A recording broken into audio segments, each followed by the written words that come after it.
ఓకేనా. Nellore TDP party కార్యాలయంలో amber అంటున్న సంబరాలు. 20 సంవత్సరాల తర్వాత నెల్లూరు జిల్లాలో కూడా టీడీపీ పార్టీ దాదాపు భారీ మెజార్టీగా దిశగా ముందుకు సాగుతున్నది. అయితే రాష్ట్రంలో కూడా దాదాపు 130 నుంచి 140 సీట్లు టీడీపీ ప్రభుత్వం అధికారంలోకి వచ్చి చంద్రబాబు నాయుడు ముఖ్యమంత్రి కాబోతున్నారు. అయితే నెల్లూరు టీడీపీ పార్టీ కార్యాలయం వద్ద ఉదయం నుంచి కూడా ఈరోజు టీడీపీ పార్టీ కార్యకర్తల నాయకులు కూడా అందరూ కూడా ఇక్కడ స్వీట్లు పంచుకొని సంబరాలు చేసుకున్న పరిస్థితి. అయితే ఇక్కడ మాజీ ఎమ్మెల్సీ టీడీపీ జాతీయ కార్యదర్శి బేగా రవిచంద్ర గారు ఉన్నారు. రవిచంద్ర గారు సార్ ఏంటి సార్, వైసీపీ పార్టీ 170 సీట్లకు మేమే గెలుస్తాము, 30 సంవత్సరాలు ముఖ్యమంత్రిగా నేను ఉంటానని చెప్పిన జగన్మోహన్ రెడ్డి, దీని మీద ఈ వచ్చిన ఫలితాల మీద మీరే చెప్పారు.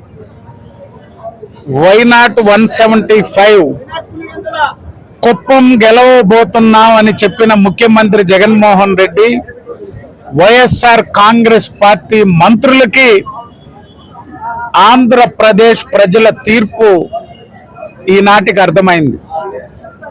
గడిచిన 2 సంవత్సరాలుగా చంద్రబాబు నాయుడు గారు ఒకటే చెప్తున్నారు, 151 సీట్లు ఇచ్చి పరిపాలించుకోమంటే విధ్వంసానికి, అరాచకాలకు, అవినీతికి, దుర్మార్గాలకు పాల్పడ్డ ఈ జగన్మోహన్ రెడ్డిని గద్దె తింపాలా, సైకో పోవాలి, ఈ రాష్ట్రం బాగుపడాలంటే చంద్రబాబు నాయుడు గారు ఇచ్చినటువంటి నినాదాన్ని ప్రజలు అర్థం చేసుకొని ఒక్కసారి తప్పు చేశాం, ఆ తప్పుని సరిదిద్దుకుంటాం, ఈ రాష్ట్రానికి నువ్వే కావాలి, మళ్ళీ నువ్వే రావాలని చంద్రబాబు నాయుడు గారి నాయకత్వాన్ని కోరుకున్నారు.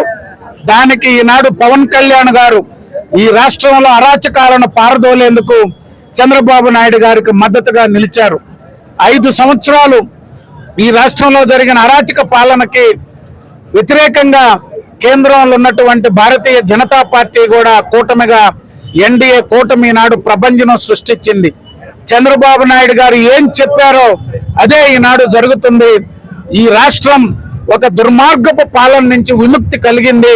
ప్రజలందరికీ ఈరోజు తెలుగుదేశం పార్టీ ఎన్డీఏ కూటమి తరఫున అందరికీ కూడా కృతజ్ఞతలు, ధన్యవాదాలు తెలియజేస్తారు. వైసీపీ నుంచి పోటీ చేసిన విజయసాయి రెడ్డి కూడా టీడీపీ పార్టీ 4 కన్నా ఎక్కువ సీట్లు రావు, ఏదైతే 23 అన్నారో 4 సీట్లు కన్నా టీడీపీ రావని చెప్పి విజయసాయి రెడ్డి కూడా మాట్లాడిన పరిస్థితి. దీని మీద నిన్నటి రోజున కూడా బలవంతంగా సర్వేల పేరుతో ఏజెంట్లు ఎన్నికల కౌంటింగ్ ప్రక్రియ కోసం రకరకాలైనటువంటి కార్యక్రమాలకు పాల్పడ్డారు. ఎన్నికల ఫలితాలు వైకాపాకు అనుకూలంగా ఉన్నాయని సుప్రీంకోర్టు చివాట్లు పెట్టినా, ఎన్నికల కమిషన్ ఎన్ని ఆదేశాలు ఇచ్చినా, ఎన్ని అరాచకాలు చేయాలో అన్ని అరాచకాలు చేశాడు జగన్మోహన్ రెడ్డి.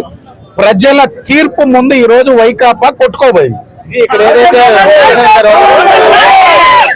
వైసీపీ ప్రభుత్వానికి సీట్లు ఇచ్చి పాలన చేయమంటే ఈ 5 సంవత్సరాలు కూడా వైసీపీ పార్టీ రాష్ట్రంలో విధ్వంసాన్ని సృష్టించింది. అందుకే ప్రజా తీర్పు కూడా ఈ రోజు టీడీపీ పార్టీ కూడా మద్దతు ఇచ్చారు. అయితే రానున్న రోజుల్లో కూడా ప్రజాభిప్రాయ టీడీపీ ప్రభుత్వం కూడా పాలన చేస్తుందని కూడా